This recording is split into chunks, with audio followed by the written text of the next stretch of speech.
Millet Marvels, changing the way world eats by Tenali Double Horse.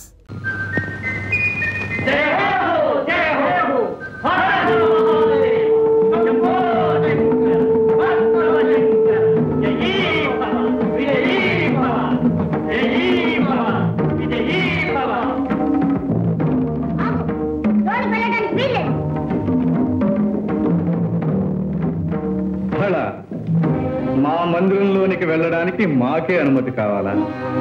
బాలక, ఎవరు? బాలకాన్ని పిలిచావు కదా, బాలకున్నే.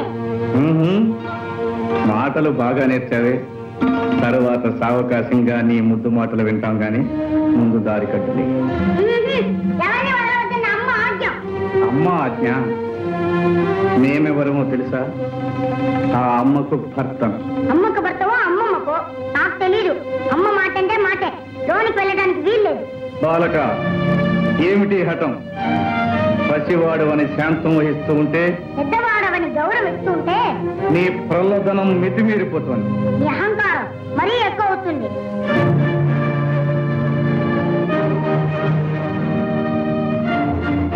వాచారా, ఈ పరమేశ్వరుని నిందిస్తావా?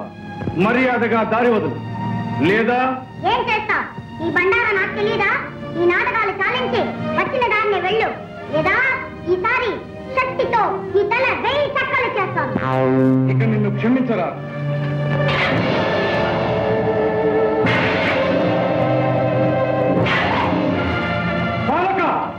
జై మాతా!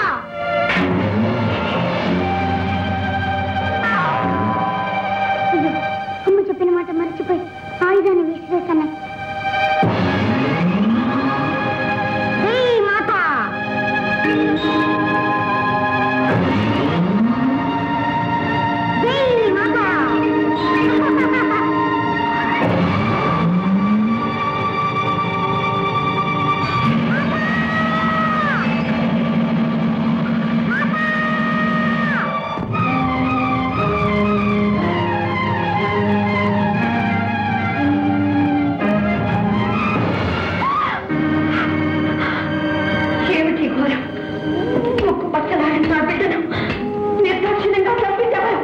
పార్వతి, ఈ పసివాడు నీ బిడ్డడా? అవును, నా బిడ్డడే. విశ్వ కళ్యాణం కోసం 3,000,000 దేవతలు ఒక్కటే కోరుకున్న వరపుత్రుడు. నా కళలో ఊహల్లో రూపురేఖలు దిద్దుకొని ఊపిరి పోసుకున్న నా మానస పుత్రుడు, నా కంటి వెలుగు. నా బిడ్డని మీరే దయా దాక్షిణ్యరహితంగా మీ 3వ నేత్రంతో భస్మం చేశారా? మీ శక్తి సామర్థ్యాలన్నీ ఈ పసివాడి మీద చూపించారా? అపర్ణ, ఆవేశంలో జరిగిన అనర్థానికి మేము ఎంతో చింతిస్తున్నాం.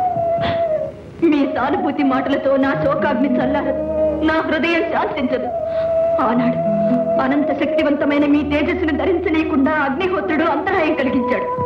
ఈనాడు ఆదిశక్తి అంశతో జన్మించిన ఈ అవతారమూర్తిని మీరు దగ్ధం చేశారు. ఈ క్షోభమైన పరిస్థితి, ఈ పసివాడు లేనిదే నేను జీవించలేదు. తక్షణం నా బిడ్డని సజీవుని చేయండి, లేదా మీ భవానికి మరణం, ఈ ప్రపంచానికి ప్రళయం. శాంతించు సోదరి, శాంతించు. ఈ పసివాణ్ణి బ్రతికించే భారం మాది. పరమేశ్వర, ఈ విగతమస్తకునికి ఎవరి శిరస్సు తెచ్చి తగిలించాలన్నదే సమస్య. నారాయణ నారాయణ, ఆ అదృష్టం ఎవరి శిరస్సుకు దక్కుతుందో. నువ్వు కోరుకున్నట్టే జరుగుతుంది. ఎల్లప్పుడూ నువ్వు మా సమక్షంలోనే ఉంటావు, మమ్మల్ని చూస్తూ ఉంటావు. అంతేకాదు, ఈనాటి నుండి మాకు నీపై గల వాత్సల్యానికి చిహ్నంగా గజ ధర్మాన్ని ధరించి కృత్యవాసుడనే పేరుతో పిలువబడతాం. నంది, భృంగి, మీరు వెళ్ళి ఎవరైతే ఉత్తర దిశను తలబెట్టి శయనిస్తూ ఉంటారో వారి శిరస్సు ఖండించి తీసుకురండి. వెళ్ళండి.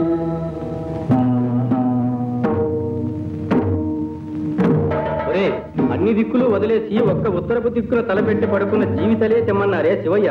ఎందుకో తెలుసా? ఎందుకంటావు? ఉత్తరపు దిక్కున తలపెట్టి పడుకున్న ప్రాణి లేవగానే ఏ దిక్కు చూస్తుంది? దక్షిణం. అంటే యమస్థానం. మృత్యువును చేరుగా చూస్తుందన్నమాట. అందుకే ఉత్తరపు దిక్కున తలపెట్టి పడుకోవద్దని పెద్దలన్నారు. అదిగో ఆ చూడు, అక్కడేదో పడుంది. ఓం నమః శివాయ.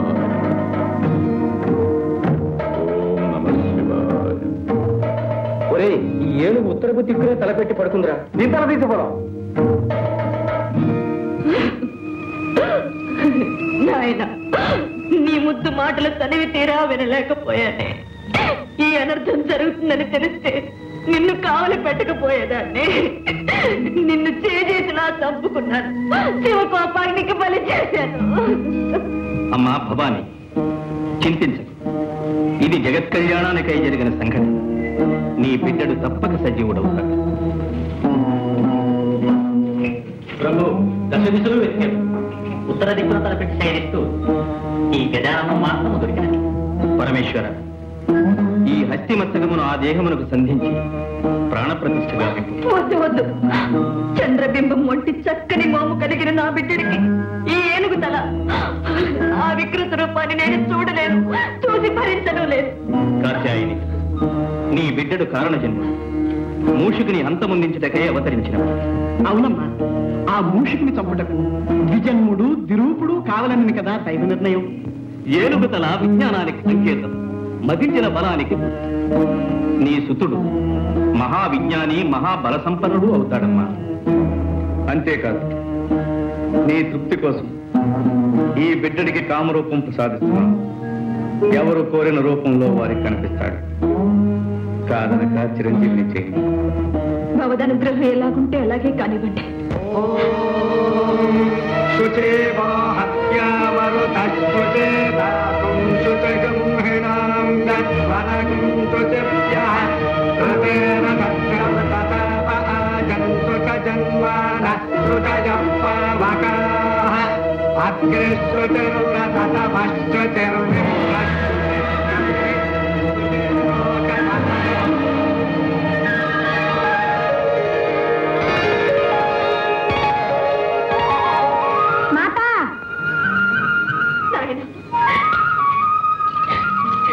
చిరంజీవి,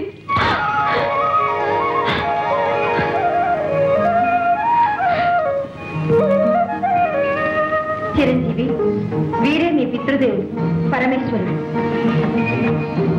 వందనాలు. శ్రీరస్తు. వందనాలు. శుభమస్తు. వందనాలు. జయం.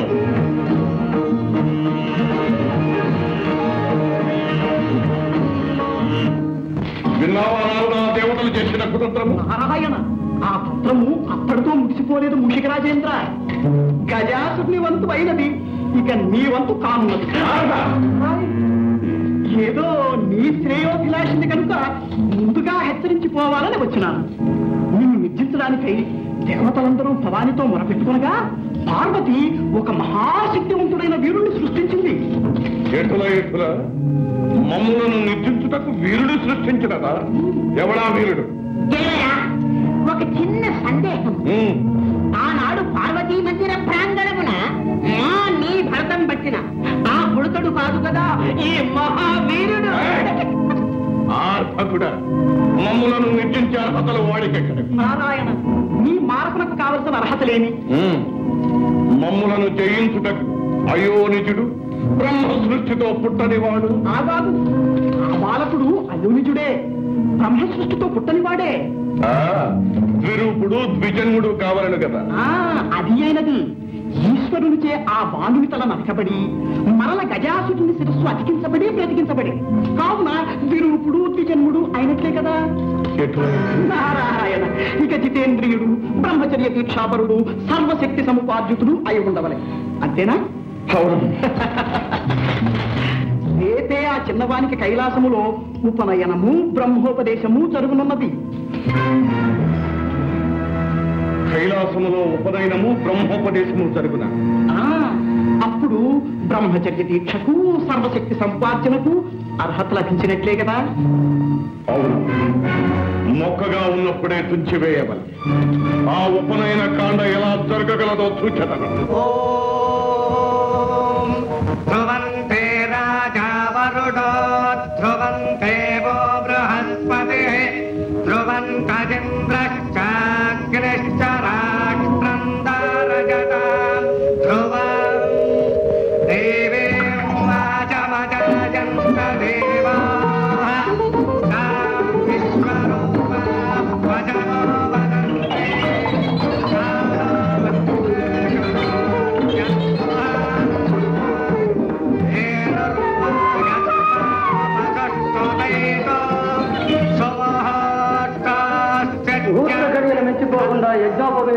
జరగాలి. యజ్ఞోపవీతాన్ని తెప్పించండి. సుప్రతిష్ఠితమస్తు అజం ముహూర్తస్తు.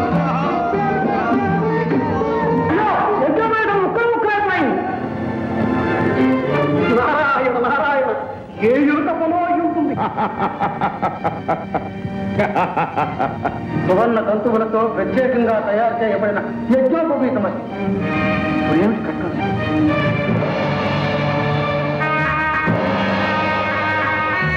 పరమేశ్వర, నాదొక మనవి. ఏమిటది?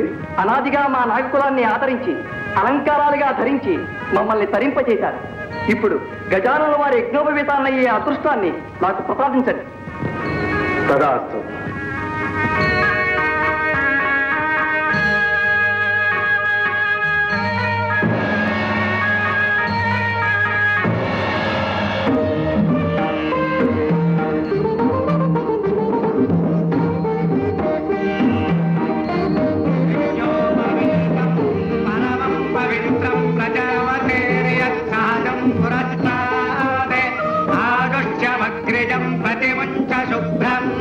యజ్ఞోపవీతం బలవస్తు తేజః యజ్ఞోపవీత ధారణ ముహూర్తస్తు ముహూర్తం. దేవరా, మీరు మూషికముగా మారి యజ్ఞోపవీతాన్ని కొరికి ముక్కలు ముక్కలు చేసిన ప్రయోజనము దుర్వ్యక్తి. వారి కార్యము జరిగిపోయినది. ఆయననే ఇంకనో బ్రహ్మోపదేశము కావాలని కదా. చిరంజీవి, బ్రహ్మవిష్ణు శివాత్మకమైనది. సర్వ మంత్రాధ్యయనమునకు సాధికారము కల్పించినది బ్రహ్మోపదేశం. ఆ మంత్రం అతి రహస్యము, స్వరప్రధానం కనుక శ్రద్ధగా ఆలకించి స్వీకరించండి. పరమేశ్వర, తండ్రిగా తనయుడికి మీరే మంత్రోపదేశం చేయాలి. అవశ్యం. తానైనా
ఒక చిన్న సందేహం. చెవి దెబ్బే ఇంత ఘోరముగా ఉంది, తొండం దెబ్బ ఎలా ఉంటుందో. ఇల్లుగానే పండుగ కాదరా. కఠోర నియమ నిష్టలతో కూడుకున్న బ్రహ్మచర్య దీక్షను ఆ అర్ధకుడు ఎలా సాగిస్తాడో ఎలా సాధిస్తాడో మేము సూచనము కాక.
దడ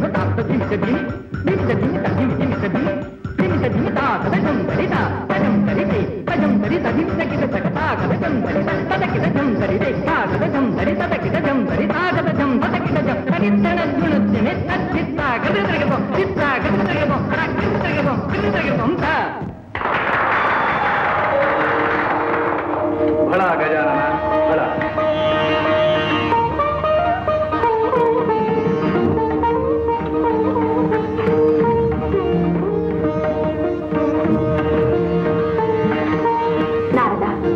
నేటితో మా చిరంజీవి సకల విద్యా ప్రబోధుడైన నారాయణ నారాయణ సర్వకళాది దేవత. మీరు భయలు తలుచుకుంటే రానిది కానిది ఏముంటుంది తల్లి? విద్యాభ్యాసం ముగిసింది. ఇక గజానున్న వారిని బ్రహ్మచర్య తపోదీక్షకు పంపడమే తరువాయి. కదిలితే కందిపోయే నా బిడ్డని కష్టతరమైన బ్రహ్మచర్య దీక్షకు పంపమంటారా? భయంకర నిర్జన ప్రదేశంలో ఒంటరిగా విడిచిపెట్టమంటారా? నా వల్ల కాదు. నారాయణ, మమకార బంధం నుండి మహామహులు కూడా తప్పించుకోలేరనడానికి ఈ జగన్మాత పుత్ర వ్యామోహమే తార్కాణం. భవాని, మూషికాసుని జయించడానికి జన్మించిన వాడు మన చిరంజీవి. అందుకు అకుంఠిత దీక్షాపరుడు, జితేంద్రియుడు, సర్వశక్తి సముపార్జితుడు కావాలని తెలిసినదే కదా. మరి దీక్షకు పంపనంటే ఎలా? సందేహించక తీరిచి పంపించు. మాతృత్వ మమకారంలో పడి నా కర్తవ్యాన్ని మర్చిపోయాను. నాయన, అచంచలమైన నిగ్రహంతో బ్రహ్మచర్య దీక్ష పరిపూర్తి చేసుకురా. ఇంత భారం నా మీద పెట్టారు. నా కర్తవ్యం నెరవేర్చగల శక్తిని నాకు ప్రసాదించండి. అచంచల మనోబల సిద్ధిరస్తు. సంకల్ప సిద్ధిరస్తు. జయోస్తు.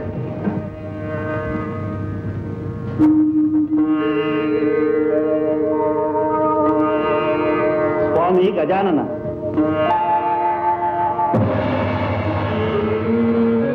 మీ దీక్షాకాలం పూర్తయ్యే వరకు మీ తపస్సుకు ఎటువంటి అంతరాయం కలగకుండా మా సర్పకుమారులు కావలి కాస్తారు. అనుజ్ఞ ఇవ్వండి. అవశ్యం.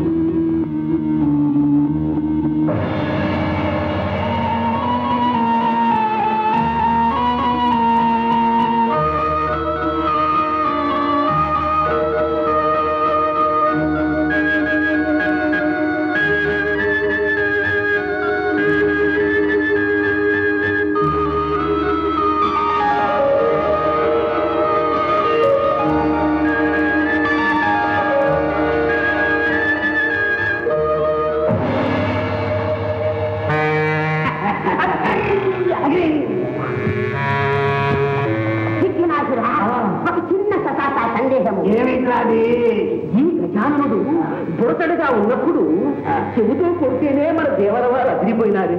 ఇప్పుడు తండంతో కొడితే మనం ప్రాణాలతో ఉంటాం.